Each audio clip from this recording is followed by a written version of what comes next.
It is 2023. There's a whole slew of tabletop RPGs on our way in 2023, and we're going to be talking about our most anticipated games of this year. Stick around. It's going to be interesting, I think. We've got pretty good, we got some pretty interesting lists.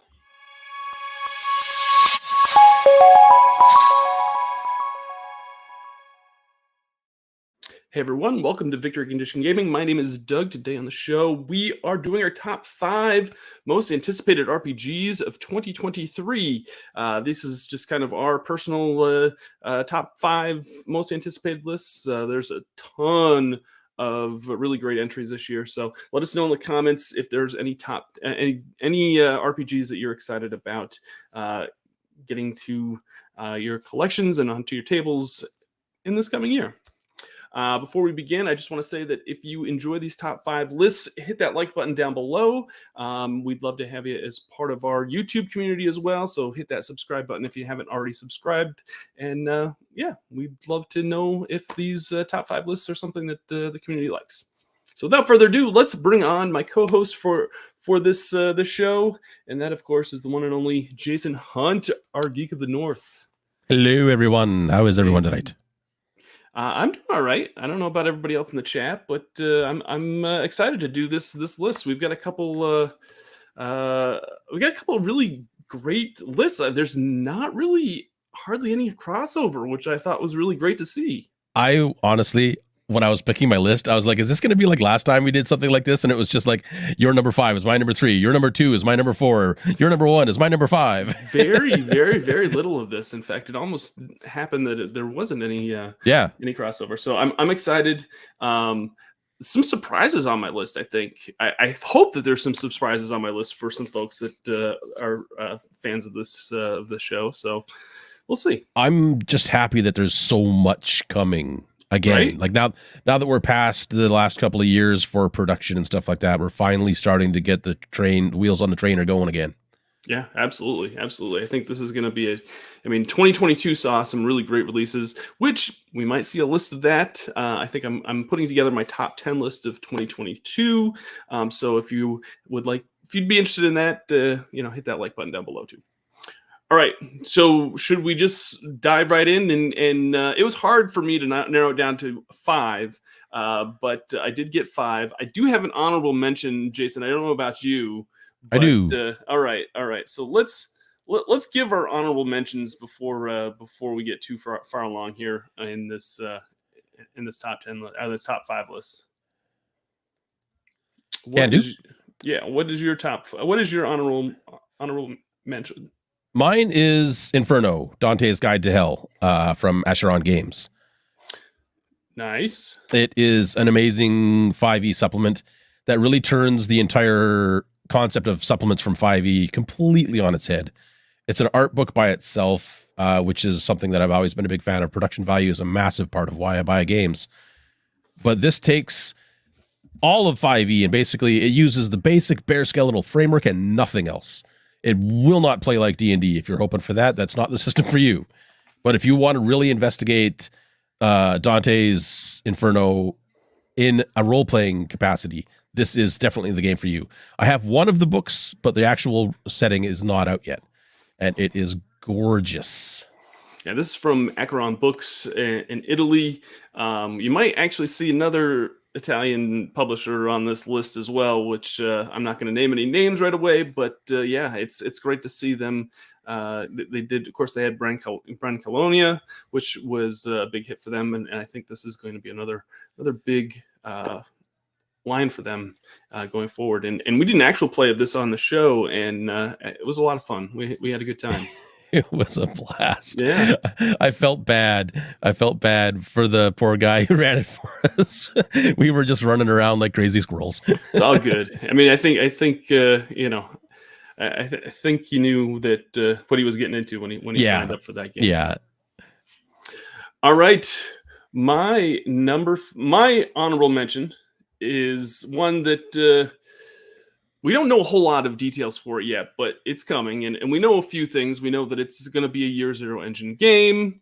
I'm a big fan of this IP. I've got watched the show from the beginning. I've got books, I've got comics, I've got the miniatures game, and now I'm really excited to see The Walking Dead, the role playing game from Free League Publishing.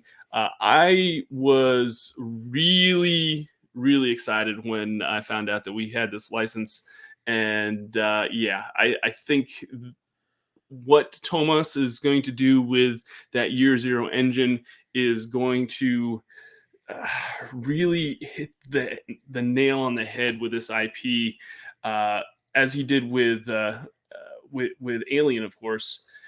I think this is just going to be another big hit. I know that people are like, well, the show just ended, and so is the hype still there? I think we're going to see a lot more Walking Dead content in the next year or two. I know that they've been teasing different types of walkers, so I think we're just at the beginning of where this universe is going to spread out to, and I'm excited for it. I can't wait. I'm trying to finagle my way onto the playtest team a little bit. They've said that they would let me in, include me in. So I'm excited. I really hope that I can. But from everything that I've read and everything that I've been teased so far, I'm super pumped for this game. It would probably be on my top 5 list if I knew more about it. And I know it's probably going to be released. I know the plan is to have it out before the end of the year. So it's just hard to kind of put a game that's still not on Kickstarter or crowdfunding or pre-order on a top 5 list when you're Thomas is going to probably hate me, but if the Kickstarter had already come and gone or the pre-order was up already, it would probably make my top 5. We know it's coming, but we have nothing else other than that. Exactly. And I can't think of a better IP to use the Year Zero engine game, the Year Zero engine than Walking Dead. I think it's going to really kind of amp up that whole tension and stress. Yeah, and that's just like it does with Alien. That is the whole concept of The Walking Dead. It's all storytelling, and the zombies are just they're like an NPC. Exactly. I mean that's one of the reasons why I love the miniatures game, is because the walkers are just kind of movable. They're like they're movable terrain in that game. They're not really the main thing that you're kind of worried about, which is cool. It's not a zombie survival. Well, it's a survival game based in a setting where there are zombies. Exactly. You're not so much trying to survive the zombies as you're trying to survive everything else. Sure. So honorable mention, Walking Dead. All right, number 5, Jason. Mine, my number 5 is Blue Planet Recontact, a game that we actually did an actual play of on the show quite some time ago. I think it was last year, actually. This is done by Biohazard Games. It is basically, if you've ever in your life seen Sequest, if you're that old of a nerd like myself, if you've watched the new Avatar movie, apparently has very Blue Planet vibes, according to the game's creator. But it's very high future colonization of a new planet. It's that kind of vibe. So like Firefly, Earth 2, that kind of thing. This game has so much detail and so much to explore in it because you have the entire planet is basically water. So everything takes place underwater. And as we know, even about our own planet, there's so much unexplored territory under the ocean that the adventure possibilities are endless. So you can play completely on the surface. You can play corporate. You can play mercenary. You can play natives to the planet who are, in most cases, genetically modified technologically to be better adaptable and more capable underwater. There's all kinds of sentient sea life. So it's just monstrous amounts of variability. That's one of the reasons why it's on my list. Now, I backed this at the PDF level, and I think I've already gotten the PDFs downloaded. I think they were delivered.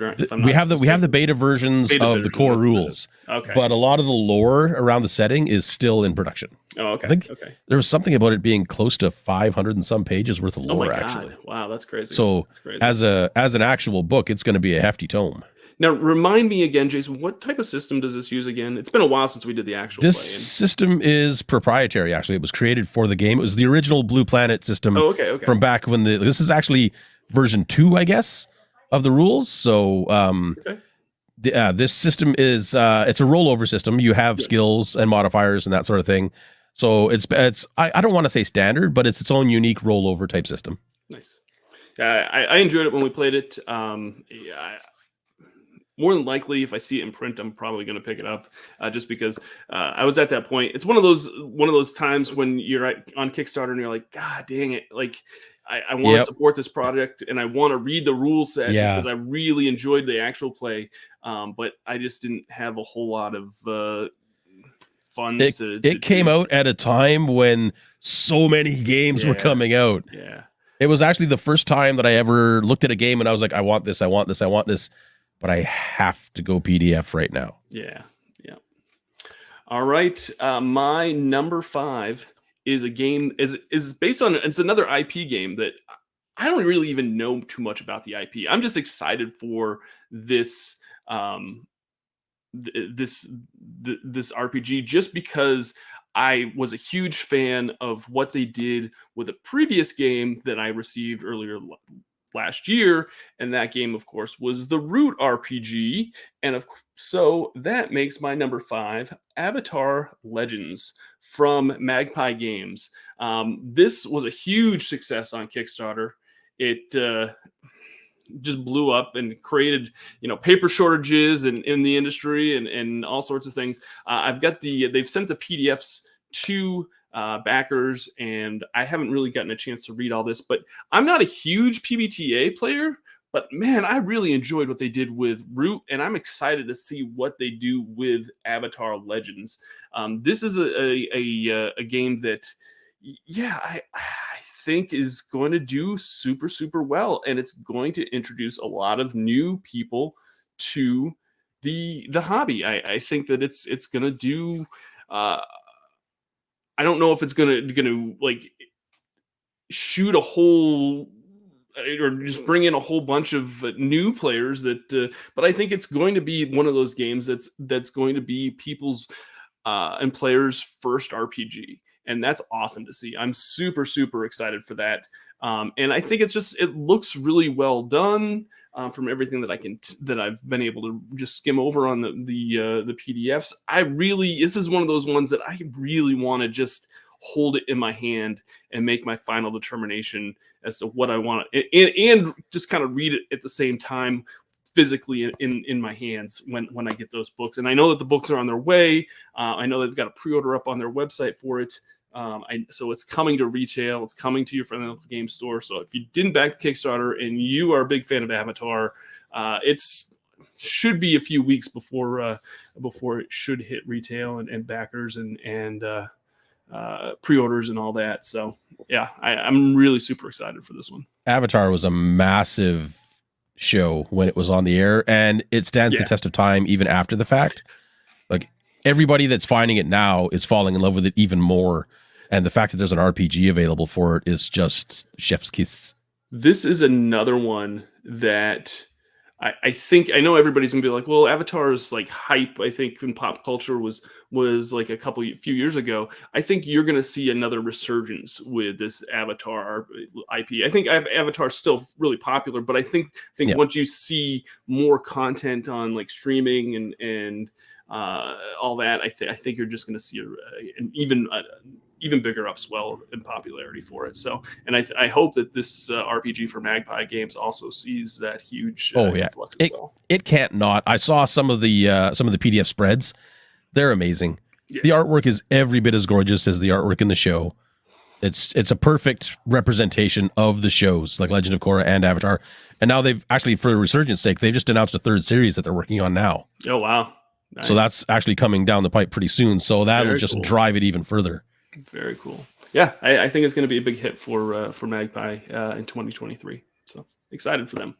That was my number 5. Jason, your number 4.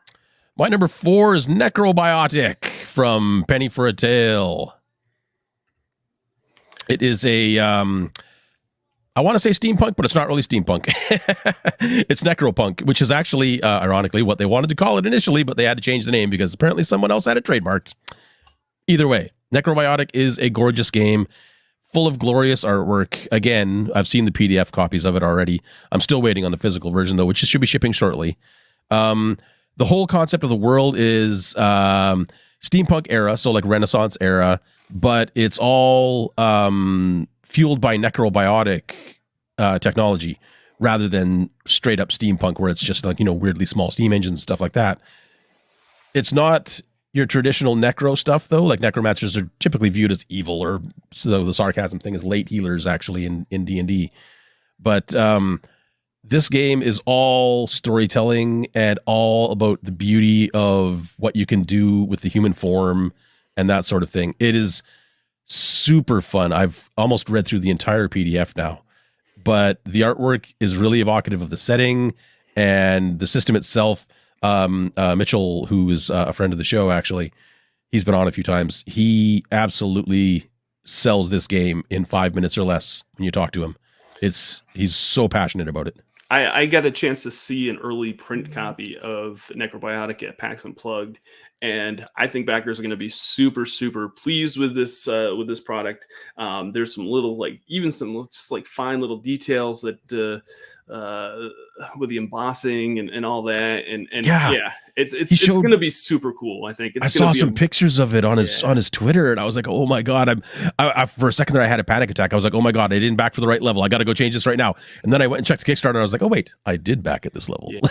Yeah, he was showing it off at PAX Unplugged, and super, super excited for him to launch that line and that product. The one downside, it's a card-based system, which I'm not a big fan of cards. Oh my gosh, it's such a hard sell for me with card-based RPGs. But I think it's going to be great. I think he's going to do it. It should do really well for him in 2023 at conventions and in retail and all that. So I'm excited to see. And you always want to see people succeed in this industry, and Mitch has got a really strong passion for this industry. So it probably would have made my top 10 if we were doing a top 10, or pretty close. It would be one of those. It'd be right around that in that entry if we were doing a top 10 list. So what I saw was super, super nice though, and it was beautiful. The art was really good, and the production quality was off the charts. All right, let's. I'll give you my number 4. Is a game that shouldn't surprise too many people because of the fact that I love stompy mechs. I just think that that's awesome. Stompy mechs in the apocalypse, give it to me. Stompy mechs in the apocalypse using the quest system that that RPG put out there. It's kind of almost like a PBTA system, but with a D20. And that, of course, is Salvage Union from Leyline Press. This was a Kickstarter that we got to do an actual play of during the Kickstarter. Loved it. The art is amazing in it, and I think it's a genre of an RPG that's not really done a whole lot. And I think that this is going to do really, really well.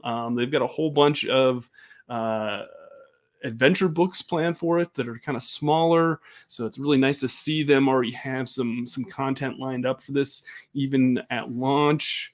Some of them are written by friends of the show. So that's really awesome to see. I'm excited to see the final product. I think I even backed and late pledged for 2 copies of this game just because I wanted that really nice collector's edition and the regular edition just to have on my shelf, because I'm a dork when it comes to that kind of stuff. I really love a game. I love to have I have my PDF copy, I have my playable copy, and then I have my archive copy, which you can kind of see goes in the archive. This is how you know he's a professional gamer, because he has archive copies. And nobody can touch. But those are usually the collector's edition or the limited editions that, I just really like them. So I love games like this just because they present you with a cool system and they present you with a cool concept, but they don't bury you in the minutia. Yeah. So you just get to use your imagination to decide what's going on where in a lot of cases. And the GM is free to do whatever the heck they want. So you're never going to have a thing where somebody's going to whip out the rule book and say, aha, but on page 305 of the rule book, it says we can't do that in this location. No, that doesn't happen here at all. Yeah, and if I remember correctly, not only do you have stats for like the mechs, but you have stats for the pilot as well, right? Yeah. Yeah. I love it when they systems combine those two things to make a unit. Super fun. Like Yeah. I am super excited for this game, and I can't wait to have that final copy in my hand. I know that they're working hard at getting it all finished, and I'm not sure if I backed at every single adventure book, or I know I backed. I think at the one for the Diogo wrote at least.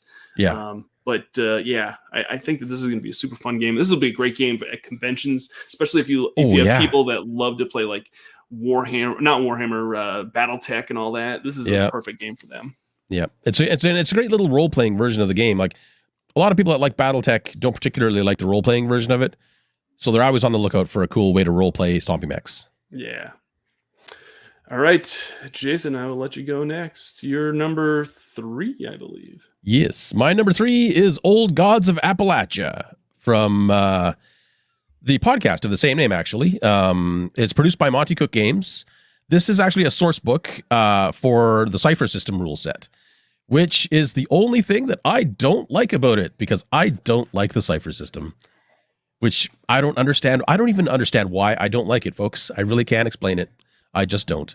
But Old Gods of Appalachia got my vote because I've been listening to the podcast version of it, which is really high production value, amazing storytelling, very Cthulhu-esque type mysteries, weird, creepy things in the forest, and you never really quite get to see everything. Everything's always shrouded in darkness and creepy. The best part about this is strictly a source book. There are some basic mechanics for the Cypher System included, of course, because it's the system it uses. But the bulk of this 448-page book is lore for Appalachia, so you can use it in any setting you want, and that's what I'm interested in. Yeah, I'll be honest with you. I have the Cypher System on PDF. I have wanted to play it because I want to play it. I want someone to run it for me before I make my call as to whether or not I like it. Like, that's one of those systems that I'm just like, I want someone to run it for me. I think this game, I back this at the PDF level, and I'm toying with the fact of upgrading it all the way up to the physical level, just because they unlocked a ton of stuff for this game. By the way. And they unlocked a whack load of stuff. Yeah. And so part of me like worries about how much time this is. Is this actually going to see, 2023? If any publisher is going to put out this much content for a line in like a short amount of time, it's Monty Cook, and I hope that they do get it out in 2023. But yeah, it's gonna sell like crazy for them, and I'm so excited for them, and I hope that I can get a chance to play this. Somebody runs it for me, because I'm probably going to upgrade my pledge to the physical content at some point here. Like, it's funny because I don't specifically dislike the Cypher System. I'll freely admit that I have very little experience with it, and no one in my area and no one in my gaming groups has any interest in playing it. So that's the reason why it's never gotten to the table here at all. Because it's one of those things where, there's so many systems. It is. But if anything was going to break me of it and get me playing Cypher System, it would be Old Gods of Appalachia. Yeah. No, it looks like it's going to be amazing, and it's one of those games where I kind of wanted to like back it at like the super premium level where you could get the play testing and like. Did you see the fancy tin they just came out with? Oh no, I didn't see that. They have a big giant, well, not big giant tin, but they have a nice collector's tin that you can get now, and the artwork and the development of that is absolutely gorgeous. And I'm like, I might have seen that now. I wanna kick up my pledge, but I can't justify it. It looks great, and I want all the shinies. I will more than likely. This is another one that I'm kind of kicking myself that I only backed to the digital level. But there was a whole lot of RPG Kickstarters at this time, and so I was just like, it's a system that I don't really know a whole lot of. But do I? The only reason it picked it got me was because of the podcast, and I'm a huge Cthulhu nut. So anything that allows me to enjoy this setting even further is perfect for me. My number 3, if you've been watching the show at all lately, should not surprise you. It should not surprise you at all. Any chance I get, I talk about this creator, this publisher, this product, just because I love the fact that they were able to take an existing product, put their own spin on it, and make it its own thing, and also kind of keep on brand with the original concept of the product. And that, of course, is Pirate Borg from Limithron. This is also going to be distributed into put in distribution by Free League Publishing. This game right here, I am so impressed. This is a first time product for someone that never has been in the industry before. And it's just Luke and Tyler. Luke, of course, is the one that did all the rules, the art layout, and all that, which is crazy to think about that he did everything. And it just looks like something that the Stockholm Cartel would put out. But it also gives it its own, I don't know, like look. Like if you were to think of like what a pirate version of Mork Borg would look like, it would look like what he came up with. And it's really well done. There's ship rules. There's just all sorts of different types of characters. I feel like it does a good job of that whole pirate theme and it's not super like brutal like Mork Borg is. The book is about as big as like the Cyborg book. I'm super pumped for Luke and for Tyler to put this out there in the market, and I hope it really gets a lot of third-party content made for it, because I would love to see this just take off for them, just like the other Stockholm Cartel products have just kind of exploded with more Pirate Borg, Death in Space. Yeah, Pirate Borg would have been on my list, except for the fact that I knew it was going to be on your list. That's the only reason. That's the only reason that I didn't say anything about it in my own list, because I knew that you were a big fan of it, and I am as well. I live on Luke's Discord server actually for this. The passion that the man has and the skill that he has for creating games out of absolutely nowhere, really, is amazing and infuriating all in the same measure. He's got so much talent in him. It's ridiculous the amount of stuff he creates. Like he has a Patreon where he does all these maps and stuff like that. He is the guy for 5e naval combat. His supplement for 5e for naval combat is basically the top tier. It's you don't go anywhere else. And he's condensed it down and converted it into a Pirate Borg version, which is so easy to use and play. It's amazing. Like nothing is difficult. It's all just look at this table. Here's your options. Here's what you do, and here's the results. It's not, you don't need an abacus and a slide rule and a map to figure out windage and stuff like that. And the setting is just amazing. Like it's basically Pirates of the Caribbean come to life, literally. They reference dozens of other pirate legends and lore. It's just so much fun. It's great, and I know that they've got more content headed our way for this this product and this game. If anybody here is deciding to back it based on our recommendation, do so now, because they're very soon, I think in the next day or two, closing pre-orders. For it. And if you really want one, if you get on his Discord server and ask very nicely, he has a few of the fancy embossed limited edition versions left over. He can unlock pledges and make late pledges for those still, I believe, in limited quantity. The other thing that I will tell you is that if you pre-order it, you'll also get like a whole slew of digital content, which is crazy. Yes, like you get, I have it all. The player's guide, you get the tokens, you get all of it. You can play this whole thing on virtual tabletop right now. Yeah, like, exactly. Boom. The entirety of the rules is a module. It's all built right in. Yet again, another reason why I'm so excited for this line, just because there's so much just to kind of get people playing it right out of the gate, and I hope it does really super well for them in 2023. Eric, pirate RPGs taste like soap to me. With that said, I pre-ordered this because Doug keeps talking about it. Yay, we converted him. All right, Jason, you're number 2. My number 2 took a long time for me to decide on, actually, but I came up with Dark Symmetry. It's Laura Vithera, Dark Symmetry, from the guys who are running the Alchemy VTT system, actually. This game is very weird when it comes to 5e supplements. It is science fantasy, and they don't mean that it's just, some upgraded pistols and a flying carriage or two. There is honest to gosh science in this thing. They have an entire magic school based on science. Basically, it's a scientific method. But there's artificial intelligence in this game.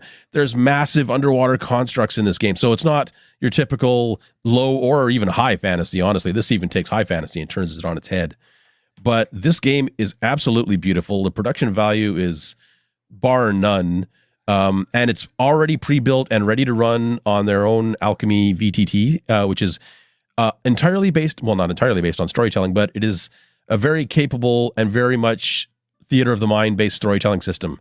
I managed to set up a couple of modules there myself when we had them on the show a while back, and their inbuilt content for Dark Symmetry and The Lost Druid, which is the release before this, are seamless. You can drop this module in, create some characters, and start playing in probably half an hour tops. And on the DM side of things, it's super easy. It's all click, show the players, click, hide from the players. It's so intuitive. It's amazing. Yeah, this is another game that I'm really excited to see come to market. The Alchemy guys, they do some really great high production books.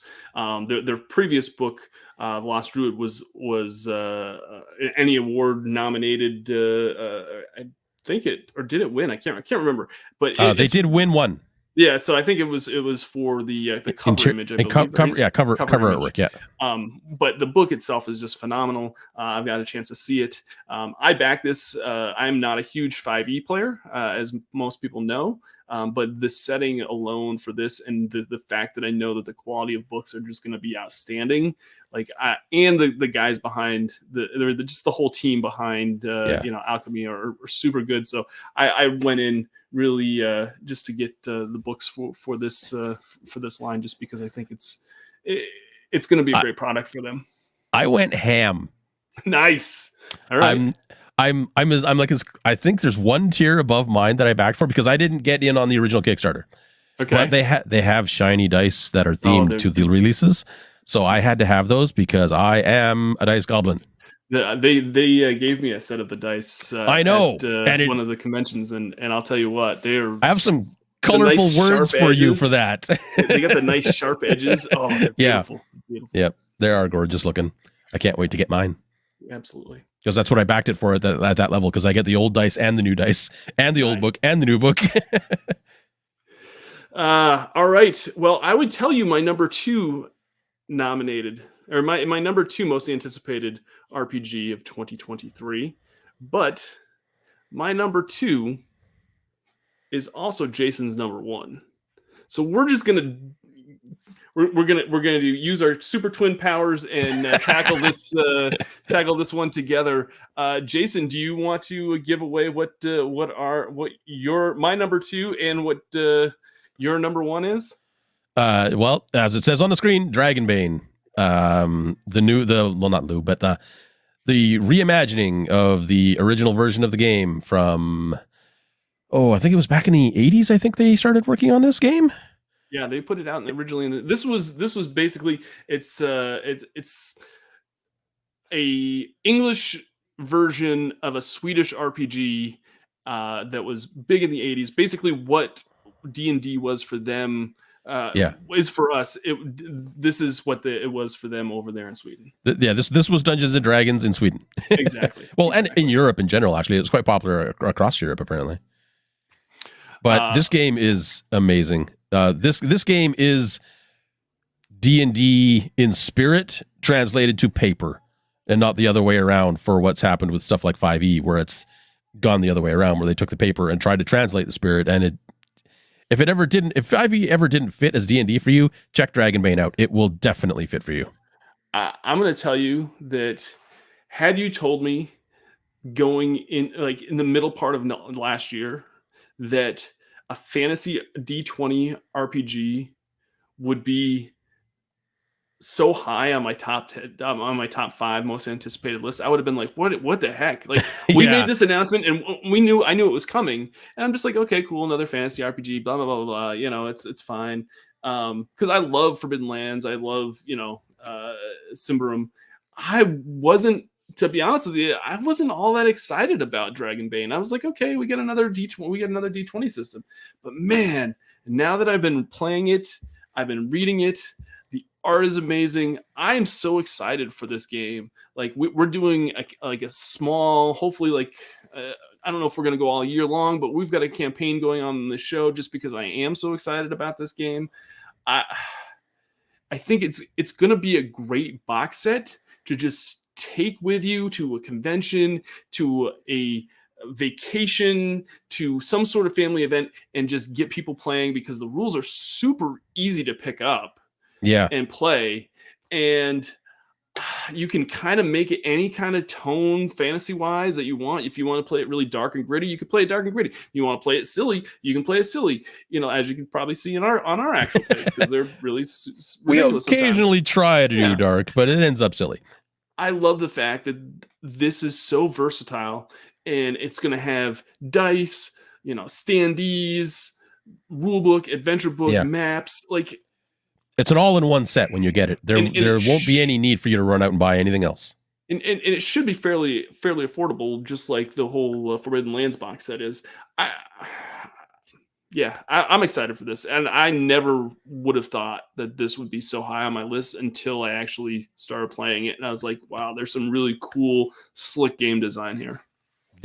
One of the cool things about this too is now that they're in open playtesting, you can download the playtesting rules, and their forums for feedback are active and busy and full of passionate people. Yep. They've actually taken a lot of the community feedback, and they have actually made changes to the rules in the game to reflect that, just based on the level of people who have pushed for those changes. So if you ever wanted to be involved in the actual influence of a game while it's being developed, this is the game to pick up. Yeah, I know people are going to be like, well, it's just another fantasy RPG. And to that point, it's valid. I mean, yeah, but I think it fills something that's not really out there in the industry, that's just like a really accessible, like, give me it all in a box. Let's get up and playing and just have a good time. It's not a game where you're going to have 500 supplements on a shelf in your basement that you need a U-Haul to move all by yourself just for one game. Exactly. This game will have, it'll be almost like Forbidden Lands, I think, when it comes out for supplement's sake. You'll see a release a year, that kind of thing. You're not going to see 7 releases, like one every 6 weeks or whatever, for the next 5 years, where you're going to be shelling out $40 every time kind of thing. That's one of the big selling points of it, is the game you get, and then it's all create. Yeah. Even the text descriptions of skills and stuff like that for the mages and stuff like that, because I'm playing the mage in our playthrough. Elementalism is what my guy does. There's like 5 or 6 schools of magic. You pick one for your mage. I mean, there's options down the road for more than that, but you read that little blurb of text, and then it's all you create the rest of it. So there's nothing in the rules that says, well, I shouldn't act like this because these other guys do that. Like, it's completely up to you. Yep. And that is the beauty of the system. Absolutely. Yep. So I'm excited. I think they still have some more finishing touches to make on the adventure book as of this. And there's going to be like 8 adventures on release. There's supposed to be like 11. I thought there was 11. Oh, is there 11 now? Okay. So I can't remember. And that's going to come with it. That's like in any other company, this will be a supplement a year down the road. Right. It's got its own like big camp, like I wouldn't say big campaign, but it's got its own campaign book in the core box, which is cool. Yeah. All right, the time has come. I will my number one. I'm kind of curious if anybody has figured out what it is going to be, because I don't think that a whole lot of people would think that this would be my number one. So I think hopefully I'm surprising a few people, but I'm really, really excited about this game. And not only just this game, but this publisher as well. We talked about Italian publishers at the start of this session with Inferno and Acheron. This is another Italian publisher. And I'll tell you what, I know we all say that there's this Swedish, faction of RPG designers and publishers. But I'm telling you right now, Italy's making their move, and they're putting the industry on notice, and they've got quite a few different publishers that are coming out and putting out some really cool products, and they're putting out some beautiful books, some high-end quality books.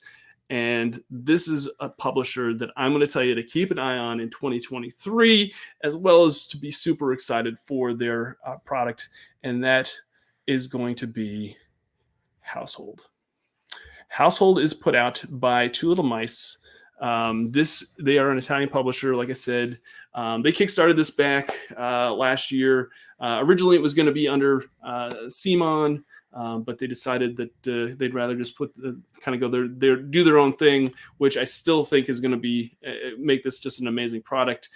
They also put out Broken Compass, so this household system uses their D6 system, which is called Powered by Fortune or something like that. And it's pretty much you're rolling D6s and trying to get matches, and like 3 of a kind or 4 of a kind or full house. Like that depends on the pretty much it ranks your success. I think that I love the setting of this game, just because I grew up watching this show called The Littles. And they were just like these adventures, like mice people that lived in the walls. And I think that this is going to create that quite a bit.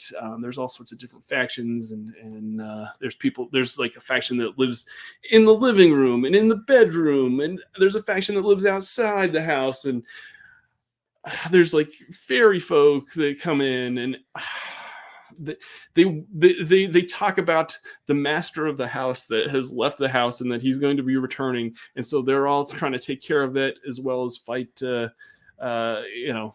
things that are coming into the house as well, and trying to keep the house up. And I think it's going to be a huge hit for them. I went pretty big on this one just because I think that they're just based on what I got for Broken Compass, and Broken Compass won Emmy awards as well. Yes, it did. Yep. This is going to be right up there with them, and this is a line that they've put out previously that they're now bringing to the U.S. market and English speaking market. So the art is just amazing. I love the art. They've got a whole slew of projects that they want to put out in crowdfund in 2023. They're my publisher for my pick for publisher to keep an eye on in 2023, because I think that they're gonna turn some heads. I think if they get, I don't know if they'll ever pick up like a big IP, like a commercial IP, because they're so artsy and they're so like they want to make art books as well as RPGs. So I'd be surprised if they go out there and like kind of like, you know how Free League went out and got Alien and it kind of just put them on the map. Yeah. I could be wrong. I don't really see Two Little Mice doing that. I think that they just want to make their visions and their games, and I don't know. I think the really fear cool. might be getting influenced by someone else. I think. Yeah, they have such a clear vision of what they want to do, and they're doing it so well. Yeah, and I think the only thing that they really need, I think, is wider attention. Once they get to that point, it's just the same thing with all social media. You know, you get to that point where somebody else notices you, to that point where they're talking about you to someone else, and then all of a sudden you just explode and everyone's talking about you and that's what they need. That's what they need right now. Yeah, I'm excited for them. I think that they're going to do really, really well. They've also kind of partnered with Acheron Books for another Kickstarter that I think it launches in February. That's how they caught my eye, actually. Oh, really? Because I was following Acheron, and they mentioned there was an article they put out that they were doing something in partnership, and I was like, "Whoa, what's this about?" Yeah, they've collaborated previously on them. I think with Inferno and Brand Colonia, and then now they're doing this other RPG called Apocalypse, which is another 5e game. So yeah, I think Household is a great way to get your kids into role playing games. Yeah, I think it is. I think it's going to be super cool. Get them watching stuff like The Littles, and there was, what is the other one called that it's fairly a newer one, like The Believers or something? Maybe. I don't know. I can't remember. Because I'm not a huge fan of those movies. I have seen them, but Yeah, I'm yeah. not like a rabid fan or anything. But yeah, there's a whole bunch of movies in that genre where there's like little people living in the walls of a house, or that kind of thing, and it's a perfect way to get your kids to role play. Like, It just it hit that 80s nostalgia for me. Even though that's probably what they weren't that's probably not what they were aiming for. It did it no, for me. And I don't know. I yeah. mean, you can look at my shelves. My shelves are full 80s of 80s nostalgia. nostalgia and What? Transformers, and like I love thinking back to those days where I sat in front of the TV on a Saturday morning and watched, cartoons, and this just tapped into that. And I love the system that they made with that D6 system. I think it's gonna do really, really well for them. They've got a rule book. They've got a core. They've got I think they've got 3 books altogether, if I'm not mistaken. Yeah, there's 3 books. Yeah, there's 3 books. And one of them's just, I think it's volume 1, and I know they've got more books planned later on down the road. And it's another small form factor RPG, which is nice. Yeah. So no giant books. They're little books for a little game about playing little people. Yeah. Yeah. And they've got the Kickstarter campaign had miniatures, although they said that they're life size or to scale, even though they're miniatures, because you're playing like little creatures. Actual size. Yeah. And I the miniatures didn't really, I mean, I think they threw them in the pledge or threw a lot of them in with that pledge that I backed, but like, that's not really why I backed it. Like, I want to like learn about this setting and read about it and like play it. And like, miniatures are cool. And heaven knows, I've got plenty of gray plastic all around the house, but I think that, I'm more excited about the RPG. I like the idea that once you have all your factions and your characters and stuff like that, you can literally just be like, hey, you want to adventure in a new place? Here's a new house. Yeah. There's your setting. It's like a whole new campaign world. It's the house next door. They sent out the PDF of book 1, the core rule book. I have not gotten a chance to read it all the way through. I leafed through it, and I did download the quick start. If you would like to see an actual play of Household on this stream or on this show, let me know in the comments. I would love to know if that's something that you all would see, because I think that we could. We were supposed to do one, but somebody who shall remain me couldn't make it. All right, it's all right. We'll figure it out at some point here early on in 2023. And let us know if there's any other RPGs that you're excited about in the comments, because there's quite a few that it's nice to be back in that time frame now that everybody's dug out from under a lot of stuff, now that we're seeing all these new ideas starting to resurface again and show up again, which is nice. Yep. I'm super excited, and hopefully 2023 is kind of goes back a little bit more to the normal. 2022 was a few notches closer to what normal was before. If we can just get shipping and production issues sorted out, things will be okay. Yeah, we'll see.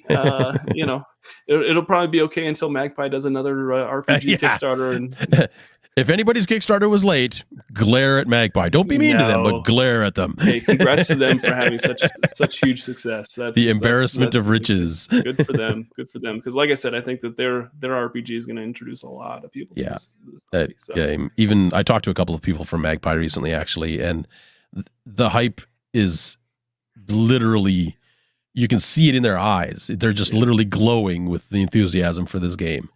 It's going to be a good line for them. They've got a good team, and I'm excited that they're going to see the successful. So, all right, folks, that's going to do it for our top 5 most anticipated RPGs of 2023. I want to thank my co-host Jason, aka Hexter, aka the Geek of the North. I want to thank everybody in the chat, and like I said, if there's an RPG that you're excited about, let us know in the comments, because hopefully, more than likely, I've probably backed it, but I would love to know if there's anything that I haven't.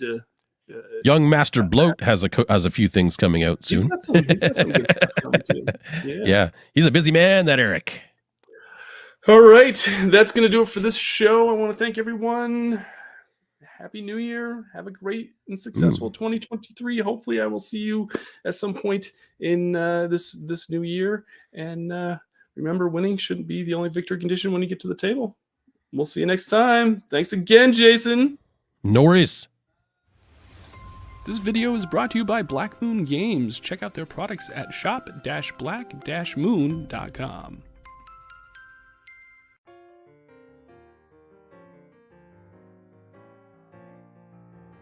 Thanks so much for watching this video. If you would be so kind, make sure you hit that like, comment, and subscribe, all the YouTube jazz that we're supposed to do here. It really is greatly appreciated. And if you'd like to support us more, you can check us out on Patreon. Just go to patreon.com/VictorKinshinGaming. They have all sorts of Patreon perks, and it definitely helps